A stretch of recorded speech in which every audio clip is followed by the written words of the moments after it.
Welcome to BNEWS Weekly. I'm Phil Gallagher along with BNEWS reporters Tad Stefanak, Robert Paris, John Vias, and welcoming our new intern, Veris Conley. Peter Brown with the weather, Gretchen Carey with community calendar, and Anthony Matos with sports. Thank you for joining us. Excuse me. Tuesday morning, Burlington Police and Fire units responded to a report of injured workers at 8 Carey Avenue. First responders determined that the two men had been electrocuted and emergency procedures were immediately implemented to ensure safety for other workers in the area, as well as motorists and responding police and fire units. The workers were treated at the scene and taken by Burlington Fire Department ambulances to area hospitals with serious injuries.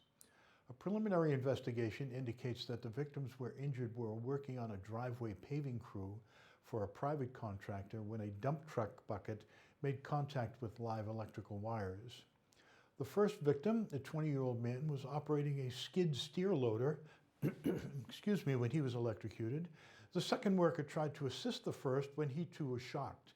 Chief Brown and Assistant Fire Chief Andrew Conity credited a resident of the home who witnessed the incident for calling 911 immediately. Burlington Police detectives and state police assigned to the Middlesex District Attorney's Office are investigating the incident. The Federal Occupation Safety and Health Administration also is conducting an investigation. The Burlington Police Department is investigating a report of a robbery that occurred Wednesday in the area of 2nd Avenue. On Wednesday, May 18th at approximately 2 p.m., Burlington Police received a 911 call reporting that a male was robbed by two men as he attempted to sell them a gold chain inside a car in a parking lot at 52 2nd Ave.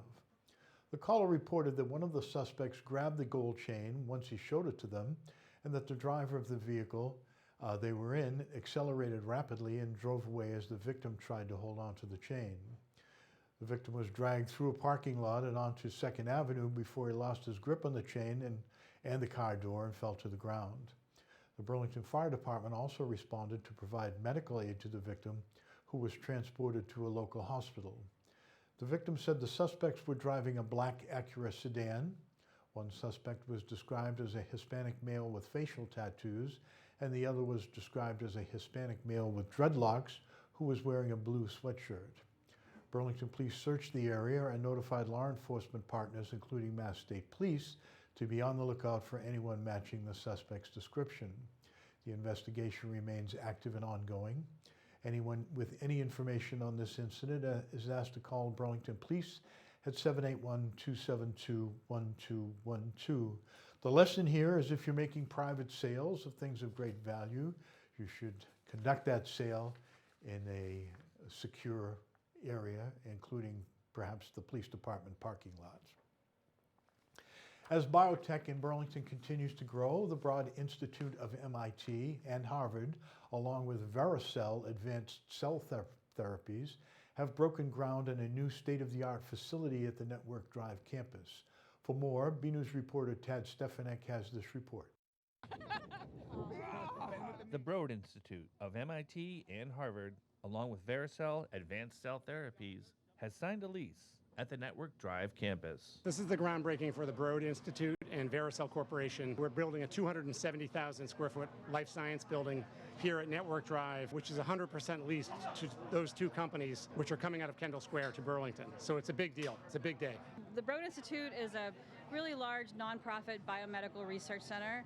We've really built ourselves on work that's followed on the Human Genome Project, with the goal being to understand our genome better and connect this to reasons people have diseases or don't have diseases. And so the work we do is really sort of create data that underlies a lot of discoveries that impact people's healthcare. Well, obviously we are excited and honored to be here. Vericel is a leader in the sports medicine and severe burn care field. We've been manufacturing and had our headquarters in Cambridge for a number of years, and given the growth of the company, we've looked at a number of locales around the Boston area, and we think Northwest Park in Burlington is just a perfect fit for the company and our growth plans going forward. These are anchor institutions that will set a new tone for Burlington in the life science world. The town has worked to set new land use policies. They've worked to invest in the water and the utility systems. Credit goes not only to these wonderful research centers, but also to Burlington's town leaders, its planning, its select boards, and its Board of Health for the foresight to create the infrastructure to make Burlington a platinum community in welcoming these life sciences giants. Credit the Burlington Area Chamber of Commerce and Rick Parker and the Middlesex 3 Coalition working together as partners in a public-private partnership. Having this space allows us to expand some of our lab activities that we haven't been able to so far, and I think really opens up a lot of new possibilities for us, so it's a really great opportunity. There's obviously a number of leading medtech and biotech firms already in the area, and we're excited to be part of the community. Burlington just has an array of amenities. It has proper zoning in place for life sciences. It's a Mass Bio Platinum rated community. So Burlington was really ready to catch this ball, to catch the wave of life sciences coming out of Cambridge. And we think there'll be more of these. What I'm really excited about is just, the energy that these kind of companies bring. I mean, Broad is, the MIT, Harvard kind of research power, and then they disseminate that around the globe. So the work they'll do here will be known around the world. From the future home of the Broad Institute and Vericel, this is BNews. And a number of articles on the warrant were approved. The body voted to raise and appropriate $40,000 to fund the services of an affordable housing coordination position. That will be contracted services. The money is set to come from local receipts raised by house demolition fees.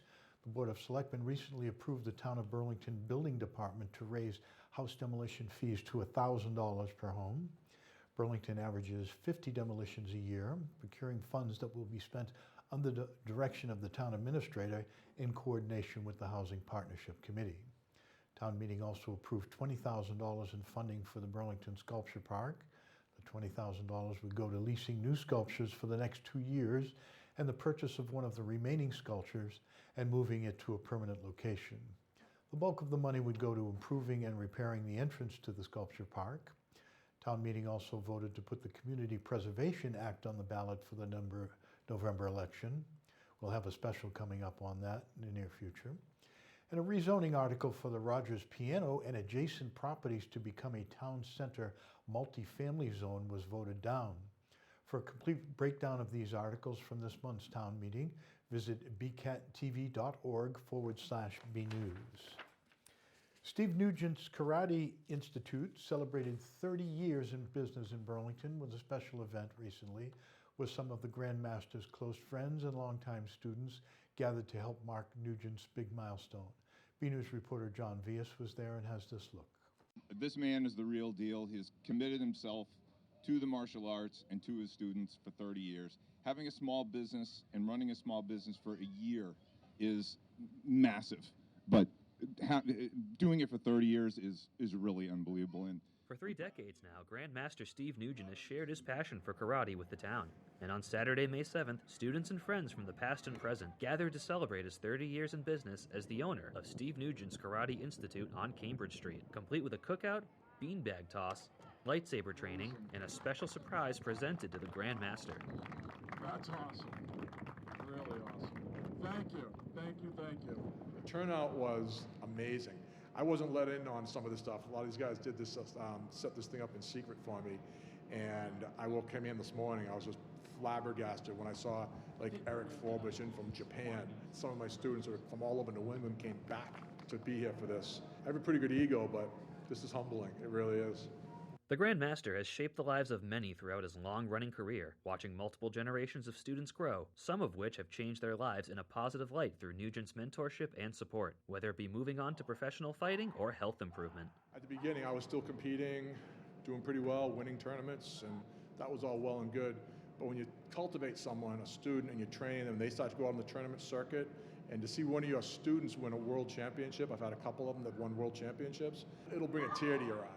I remember that kid was, 8 years old, and now he's recognized nationally as one of the best kata people or fighters in the country. Those are the accomplishments that I look back on, as well as the ones where, a parent will come in and say, he's not competing, he's not doing tournaments. And I've had moms, tear up and say, you changed my child's life. He was doing terrible in school, and for some reason you got through to him, and you turned him around. And I'm proud to say that he just, graduated XYZ college, and that's the stuff that, put a lump in your throat. Nugent says that even though people will attend his classes for different reasons, his way of teaching remains the same for everyone, as the experience unfolds in a unique way for each student. Everyone comes in for something different. It's amazing to me how similar people are. People are all the same, but they can be pretty different too. Some people come in, they just want to learn how to fight. Other people say, I don't care about that, I need to get more flexible. I need to lose weight. I want my child to have more confidence. So every person has something different they're trying to get out of it. And I've learned that instead of trying to specialize it and teach differently, you just present the art as it is. You keep it old school, you keep it tough, and everyone will start to get what they want out of it, whether it's that confidence or that weight loss or the self-defense or whatever they're looking for. Here's to another 30 years at Steve Nugent's Karate Institute. On Cambridge Street, this is John Vias for BNEWS Weekly. He's a fantastic instructor. He's a great friend, and I'm happy to be here, and I hope I'm here for the next 30 years with him, as long as he doesn't move away. The BHS musical is back in the Fogelberg Auditorium with Chicago Teen Edition, an adaptation of the 1975 American musical. Opening this weekend, BCAT's new intern reporter, Vericel Conley, spoke to cast and crew about being back inside for the annual musical and their excitement leading up to opening night. With COVID restrictions lightening up in 2022, the BHS Theater Department decided to take their production back inside with their rendition of Chicago Teen Edition. So we asked the directors and actors of the show how they felt being back inside. I love it. I love, being on a stage again, even though with the show, with doing Into the Woods, it was like that perfect show to do outside. It was a great backdrop, but it's definitely, it's wonderful being back like on a stage with people like in the audience. Yeah, there were so many pluses and minuses of being outside. Obviously, a nice, beautiful evening with the stars and a little breeze and the grass was great.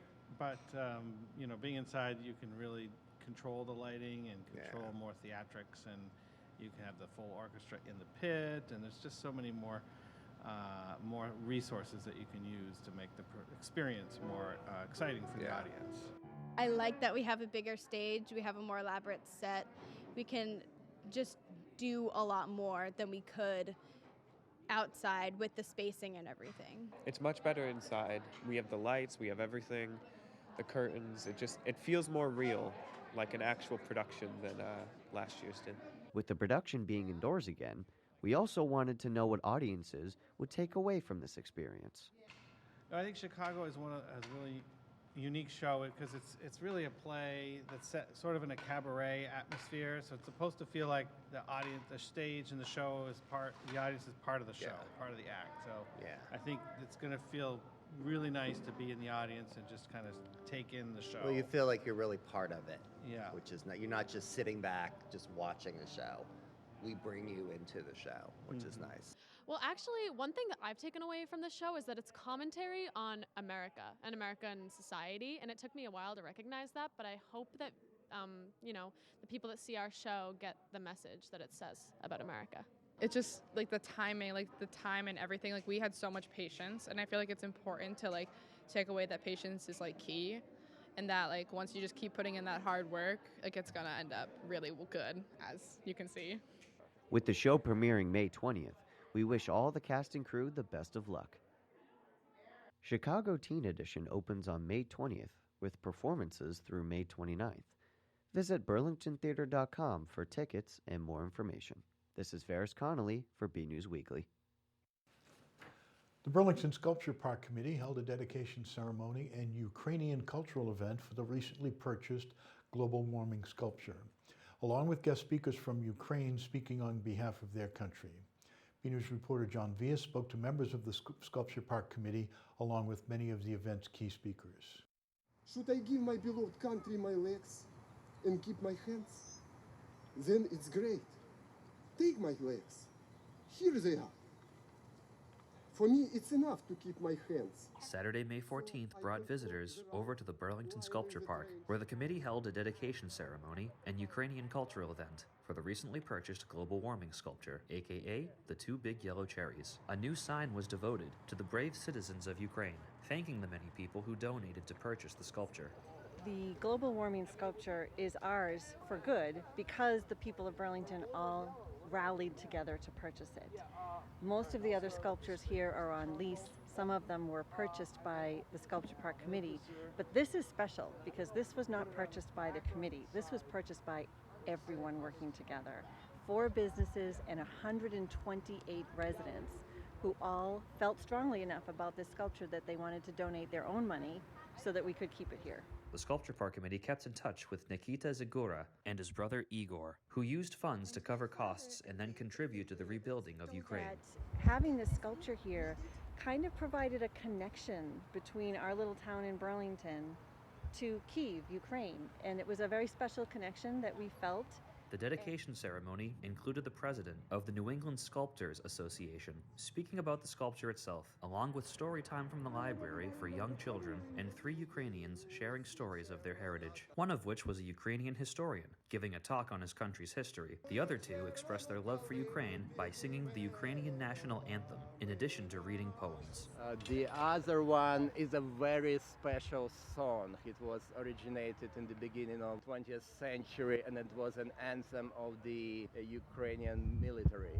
When Soviets suppressed Ukraine and resistant, people even were killed for signing this song. It was a great presentation, this lecture about Ukrainian history. That gives explanation what's going on, why there is war, why Ukrainians want independence. I think that having some Ukrainians here today to really speak about their country, where this beautiful sculpture came from, helps us all understand better the country that it came from and connect with Ukraine and with the artists that created this. We're all the same, no matter where we live, and we should all be able to find a way to live together peacefully. From the Burlington Sculpture Park, this is John Vias for BNEWS Weekly.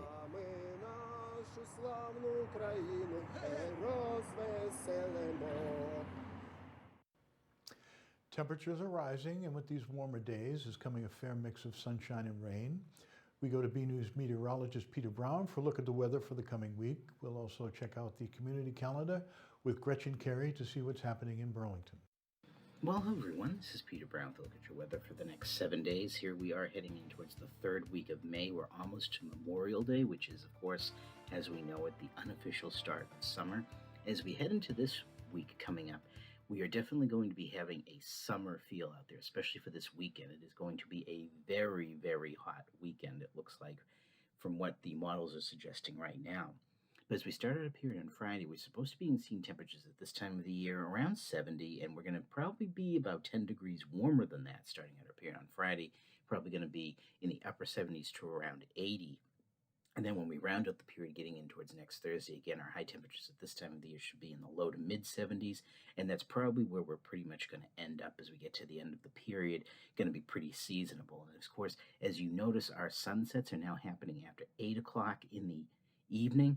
And of course, the length of days are starting to slow down as we head towards June, but the days keep getting longer and longer as we head towards the start of summer. So as we go ahead, let's take a look at what the Climate Prediction Center is calling for us here in the Burlington area for the next 7 to 10 days in terms of temperatures and precipitation. Now, looking at a temperature map, it looks like we're going to be seeing, according to the Climate Prediction Center, chances of just average temperatures. Now, that's definitely not going to be the case for the beginning of our period, where we may see high temperatures nearly 20 to 25 degrees above average. So we might have to see how this really averages out. I think we're going to probably end up having above average temperatures for most of the period. Again, we'll have to see how it is when we get towards the latter portion of the period. As we take a look at our rain chances, looks like they're expecting us to have above average chances of precipitation. And this may be in the form of some showers and thunderstorms that move through, especially on Sunday afternoon as a cold front approaches, and then some weak disturbances that move towards our north and northwest. So as we go ahead, let's take a look at that summer-like weather coming up in the next 7 days. And again, if you're out and about in the Burlington area on Friday, it is going to be warm out there and turning more humid temperatures again around 80. Now, as we get into Saturday, looks like it was going to be pretty warm to begin with, but what I've been seeing in the National Weather Service lately, they are calling for us to have temperatures on Saturday maybe in the mid to upper 90s. Maybe some areas around Burlington could approach 100 degrees. Definitely would be a record high. Some really hot weather out there, so be careful if you're out and about. We haven't seen this kind of weather since late last summer, so take it easy if you have to be out there. Keep plenty of water with you and keep the physical activity to a minimum unless you're out there swimming in a nice cool pool. Now, as we get into Sunday again, our temperatures are going to be in the mid-90s after only going down into the mid-70s overnight Saturday into Sunday. And we might see the chance of some pretty big thunderstorms moving in our way as we head in towards Saturday and Sunday evening as a strong cold front approaches. Then that's going to knock us back down to about average for the start of the work week. Temperatures are only in the mid-70s, and that's pretty much where we're going to stay right through to Thursday with a chance of some showers each and every day. So everyone, get out there, enjoy the summer weather coming up, and have a great week.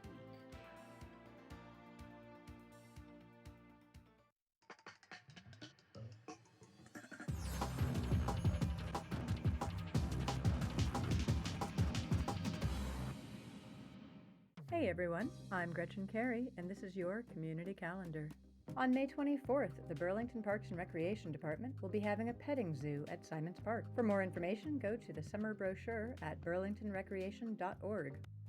On May 26th, from 8 to 9 a.m., Parks and Recreation will be having a bird walk led by John Keeley at the Mary P.C. Cummings Estate. Everyone is welcome. For more information, call 781-270-1695. Through May 29th, the Burlington High School Theater is performing Chicago Teen Edition at the Fogelberg Auditorium. For tickets, go to burlingtontheater.com.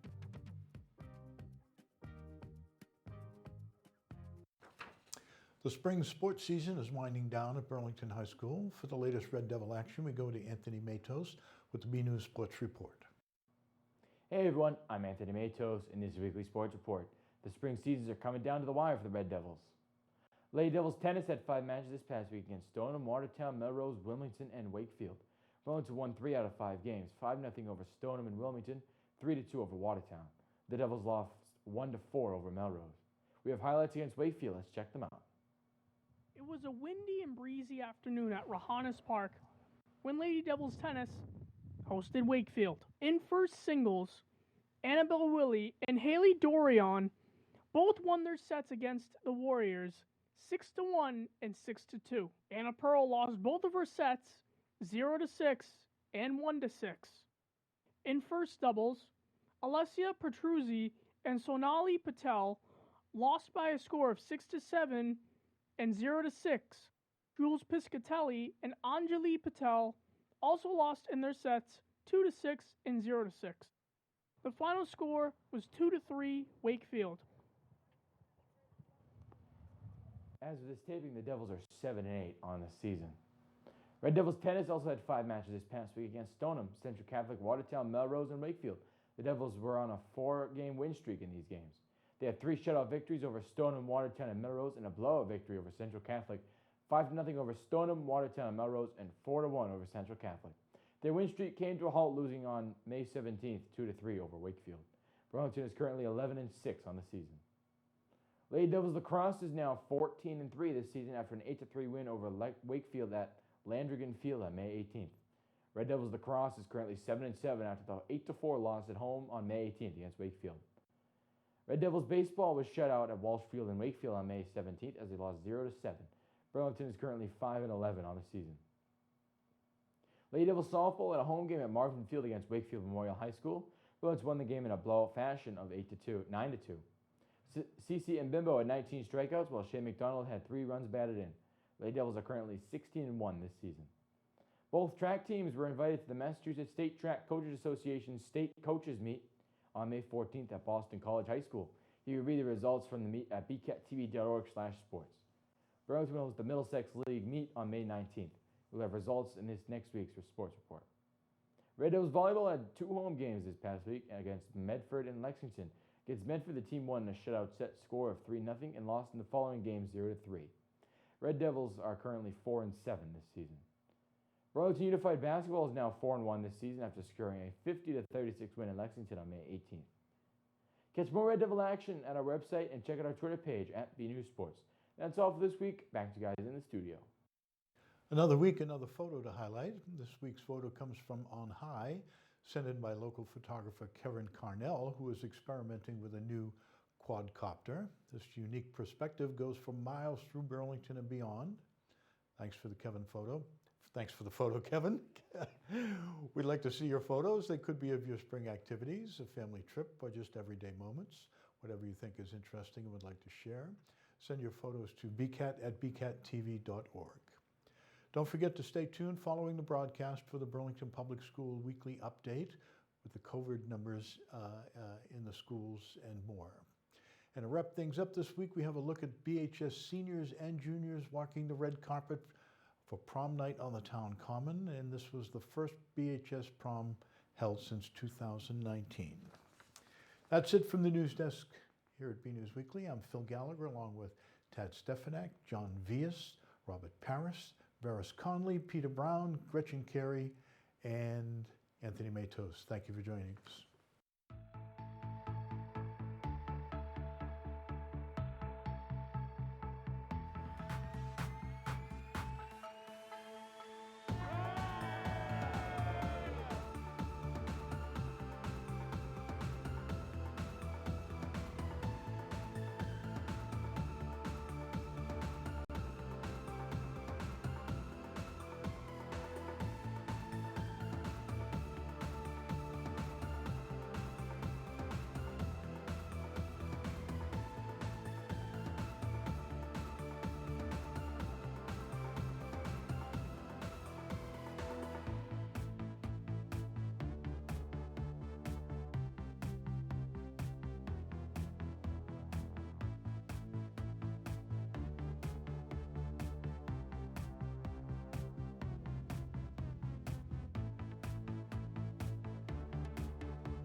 Prom 2022.